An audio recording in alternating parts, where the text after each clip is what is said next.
Hey everyone, welcome back for another deep dive. Today we're going deep into the philosophy of mind. Always a fun one. Oh yeah, we're using Bertrand Russell's The Analysis of Mind as our guide. You know, Russell, that brilliant mathematician. Yeah. But he was also a really deep thinker in philosophy. Absolutely, and he was amazing at making those complex ideas clear and easy to understand. Which is exactly what he did with, the human mind. Right. So if you've ever been curious about how we think, form beliefs, or even just how language works, Oh, yeah, the big questions. this is definitely for you. And what's fascinating about Russell is, well, he was really trying to build this bridge between the subjective world, like our minds, and the objective world of science. And he wasn't afraid to, challenge conventional thinking. Like, some of his insights are still really relevant today. So let's unpack this thing.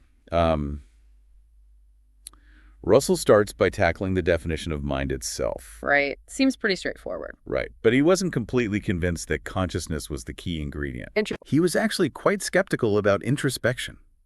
Looking inwards as the only way to understand the mind. Right.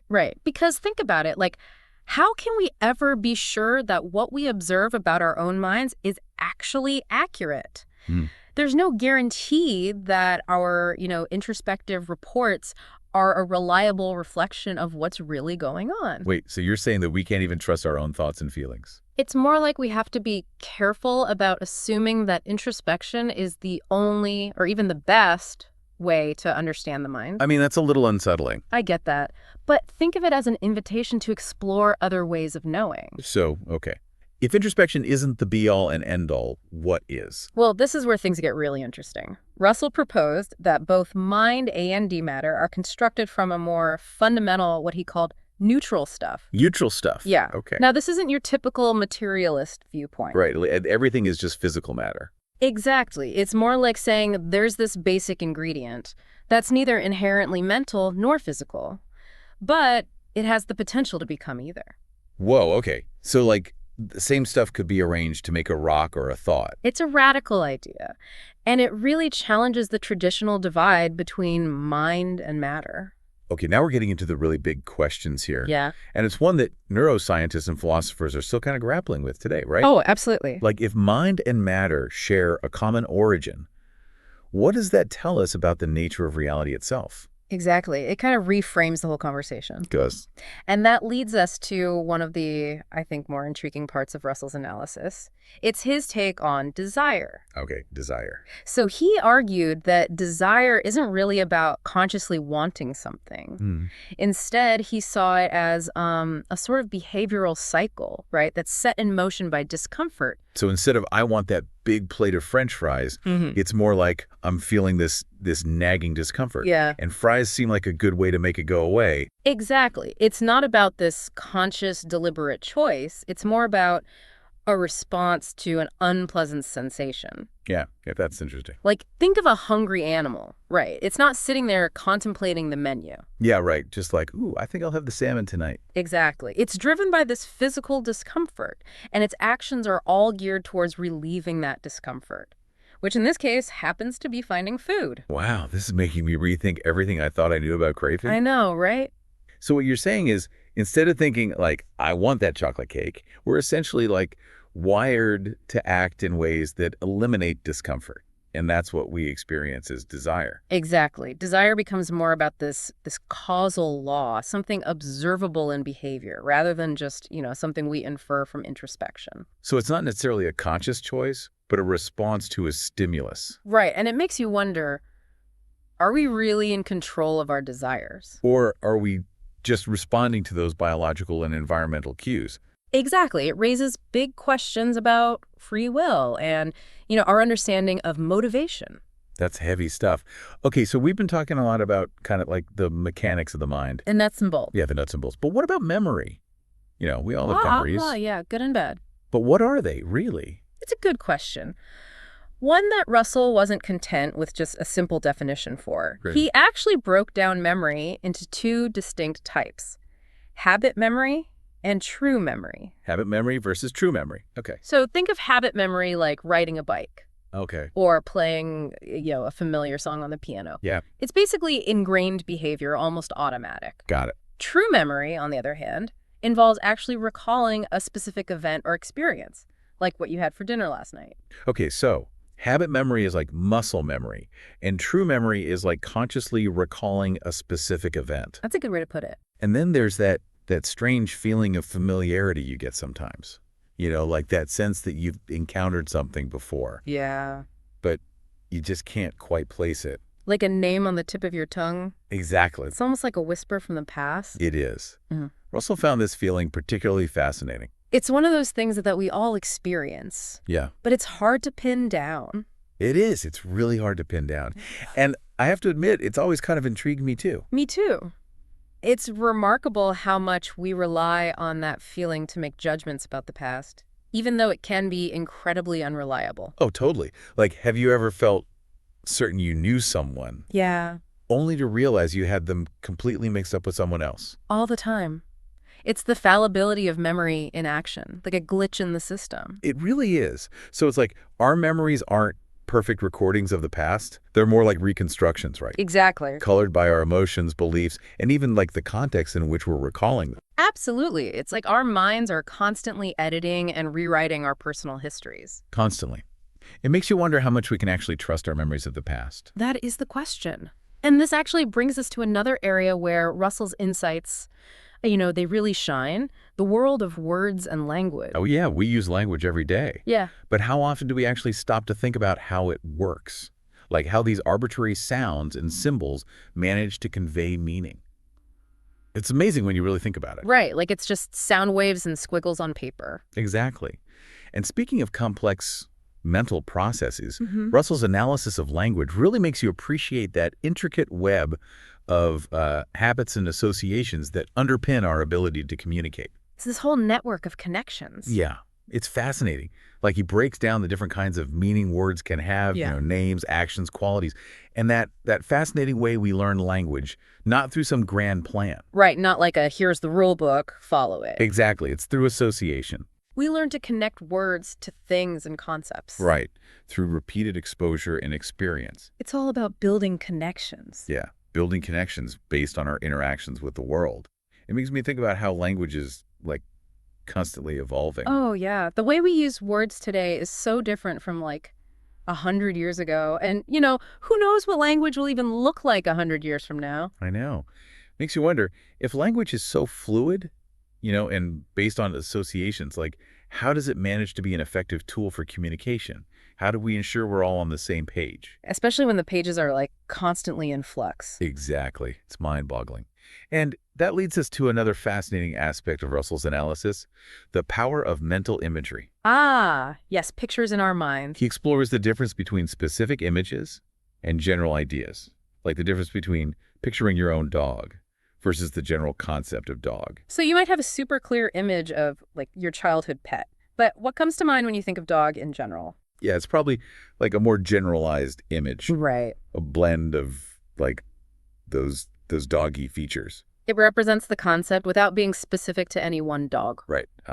So that's how we form abstract thoughts. By building from specific examples. Yeah. To broader understanding. So cool. Even though our images are always concrete, we use them to represent general concept. And building blocks of thought. Pretty mind-boggling. It really is. Okay, so we've talked about how Russell challenges those assumptions about desire, memory, and even language. Yeah, he really shakes things up. He does.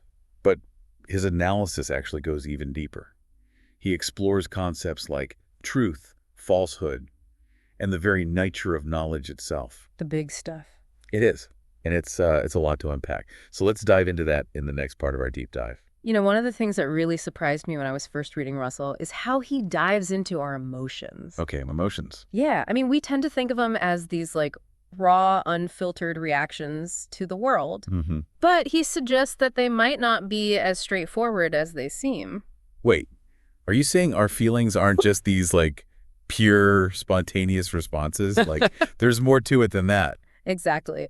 Russell explores this idea through what's known as the James Lange theory of emotions. Have you heard of that one? Vaguely. Remind me. Yeah. So basically, it proposes that our bodily reactions actually come before the emotional experience itself. Okay, I'm not sure I follow. Give me an example. It sounds kind of backwards. Okay, so imagine, you're walking down a dark street, right? Right. And you hear these, footsteps behind you. Spooky. Right, so your heart starts racing, you feel a rush of adrenaline, your breathing gets all faster. Okay, yeah, classic horror movie stuff. Right. So according to James and Lange, it's actually these physical changes that trigger the feeling of fear, not the other way around. So it's not, I'm scared, so I run. No. It's more like, my body's reacting, therefore I must be scared. Precisely. Your body's response is what leads to the conscious experience of the emotion. That is wild. It's making me think about all those times, like, I felt butterflies in my stomach before a big presentation. Right.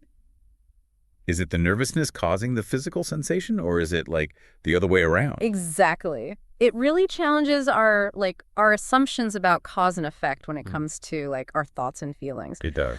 And while the James Lange theory has been, debated and refined over the years, I think it raises some really essential questions about, how our physical selves contribute to our emotional experiences.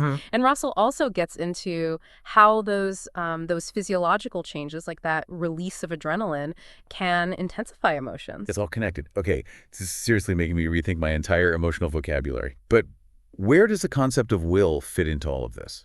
How does Russell approach that aspect of the mind? Oh, good question. So Russell tackles the concept of will by first examining what makes a movement voluntary. Yeah, voluntary movements. Yeah.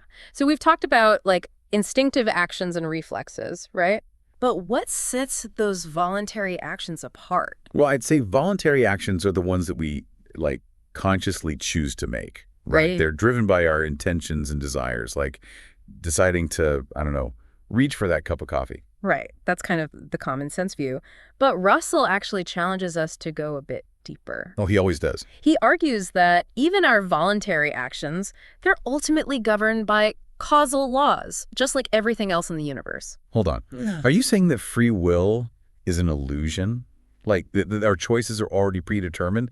That's a lot to process. It is a big question, and Russell doesn't offer a simple answer. But he suggests that our understanding of will, it's often clouded by introspection, Right, looking inward. Exactly.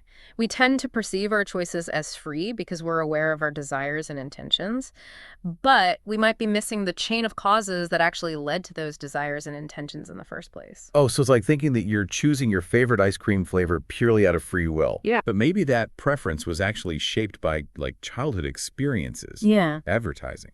Or even, your genes. Exactly. All these factors outside our conscious control. So Russell really encourages us to consider that intricate web of influences, both internal and external, that shape our actions. And he doesn't, completely dismiss the idea of free will, but he does suggest that it's more complex than we often assume. It's not as simple as it seems. Okay, so if even our voluntary actions are subject to these causal laws, how do we make sense of the distinction between mental and physical phenomena? Good point. It seems like Russell keeps kind of circling back to this fundamental question. You're right. It's a recurring theme throughout his work. And remember, Russell rejects the idea that the stuff of mind and matter is fundamentally different. He suggests that both are ultimately constructed from what he calls that, neutral stuff. Right, the neutral stuff, we talked about that earlier. But he acknowledges that this neutral stuff can be organized in different ways. Right. Leading to those distinct mental and physical realms that we experience. So it's like that cake and bread analogy again, right? Yep. The same basic ingredients, but different recipes result in entirely different outcomes. I like that. It's a helpful way to think about it. So Russell argues that the key difference actually lies in the types of causal laws that govern each realm. Right. So different rules for different realms. Right. So physical laws, they focus on relationships between objects and events in that external world.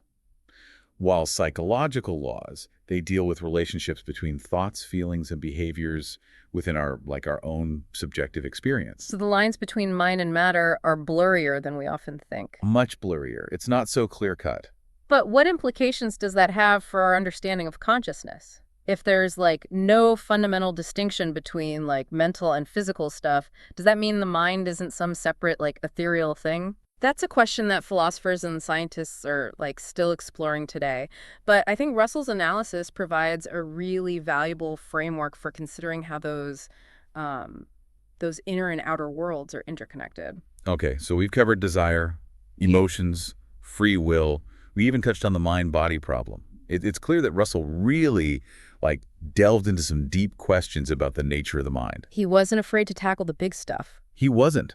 And remember, he did all this while actually advocating for a more scientific and empirical approach to understanding the mind. Moving away from those more like vague introspective notions and toward, a more rigorous evidence-based analysis. So instead of relying on like those fuzzy concepts like consciousness or the soul, we should be looking for those concrete mechanisms. The actual workings. Yeah, whether neurobehavioral or linguistic, that actually underpin our mental processes. Exactly. Russell views the mind as like a product of natural processes, Yeah. subject to the same laws of cause and effect as everything else in the universe.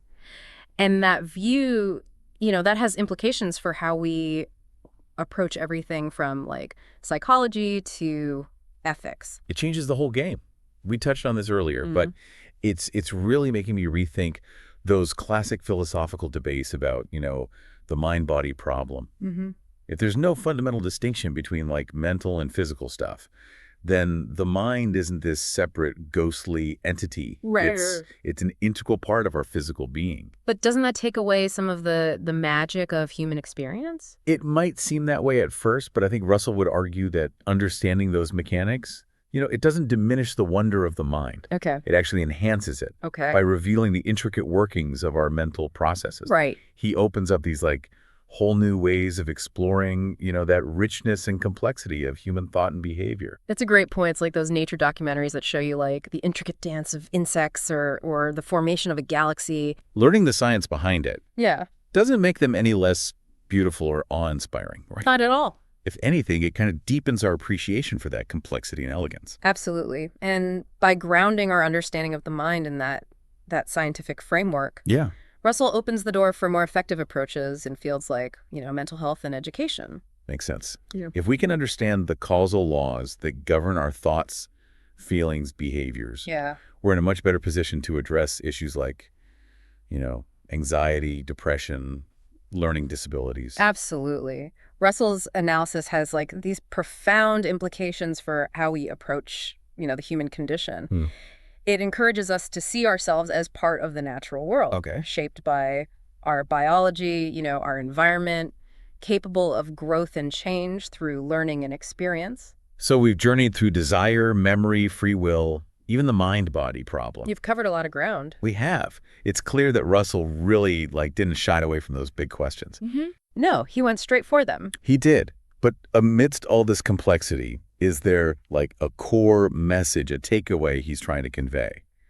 I think one of Russell's central aims is to advocate for that, more scientific and empirical approach to understanding the mind. Okay. He wants us to move away from those vague introspective notions and toward like a more rigorous evidence-based analysis. So instead of relying on like fuzzy concepts like consciousness or the soul, Yeah. we should be looking for those concrete mechanisms. The nuts and bolts. Yeah, whether neural, behavioral, or linguistic, that actually underpin our mental processes. Exactly. Russell views the mind as like a product of natural processes, Right. subject to the same laws of cause and effect as, as everything else in the universe. And that view, that has implications for how we approach everything from like psychology to ethics. It's a huge shift in perspective. It is. We touched on this earlier, but it's really making me rethink those classic philosophical debates about the mind-body problem. If there's no fundamental distinction between mental and physical stuff, then the mind isn't this separate ethereal entity. Like it's not floating out there somewhere. It's an integral part of our physical being. Yeah, exactly. That's a key point. And this perspective directly challenges those traditional dualistic views Okay. that see the mind and body as like separate substances. Right. Russell's approach, which he sometimes called neutral monism, offers this like more unified picture of reality. Okay. Both mind and matter are seen as manifestations of a common underlying substance. So it's almost like Russell is trying to demystify the mind In a way, yeah. to show that even our most complex thoughts and feelings can be understood in terms of these natural processes. He's grounding it in the world we can observe and study. Right. But doesn't that take away some of the magic of human experience? It might seem that way at first, but I think Russell would argue that understanding the mechanisms of the mind, it doesn't diminish its wonder at all. It actually enhances it Okay. by revealing the intricate workings of our of our mental processes, Yeah. he opens up these whole new ways of exploring the richness and complexity of human thought and behavior. It's like those nature It's documentaries exact. that show you the intricate dance of insects or the formation of a galaxy. It's all about perspective. It is. Learning the science behind those phenomena doesn't make them any less beautiful or awe-inspiring. Not at all. It just deepens our appreciation Right. for their complexity and elegance. Exactly. Yeah. And by grounding our understanding of the mind in a scientific framework, Yeah. Russell opens the door for more effective approaches in fields like, mental health and education. Absolutely. Like, if we can understand the causal laws that govern our thoughts, feelings, behaviors, Right. we're in a much better position to address issues like, anxiety, depression, learning disabilities. It's about using that knowledge to improve our lives. Exactly. Russell's analysis has these profound implications for how we approach the human condition. It encourages us to see ourselves as, as part of the natural world, Yeah. shaped by our biology and our environment, capable of growth and change through learning and experience. So we've covered a lot of ground in this deep dive into Russell's analysis of mind. We really have. We've explored his groundbreaking ideas about desire, memory, free will, that mind-body problem, and so much more. It's been a whirlwind tour. It has. It's been a fascinating journey full of, challenges to conventional thinking and thought-provoking insights. And I hope, if there's one thing our listeners take away from this deep dive, Yeah. it's that the exploration of the mind is an ongoing adventure. It's a journey. It is. Russell's work, it provides this valuable roadmap, Okay. but there's still so much to discover. Exactly. And maybe that's the most exciting part. I think so too. There are always new insights to be gained, new connections to be made, new questions to ponder. It's a never-ending exploration. It is. So to our listeners, we encourage you to pick up the analysis of mind Yeah, give it a read. and continue that exploration for yourselves. See where it takes you. Who knows what, mind-bending discoveries await you. Until next time, keep those minds buzzing.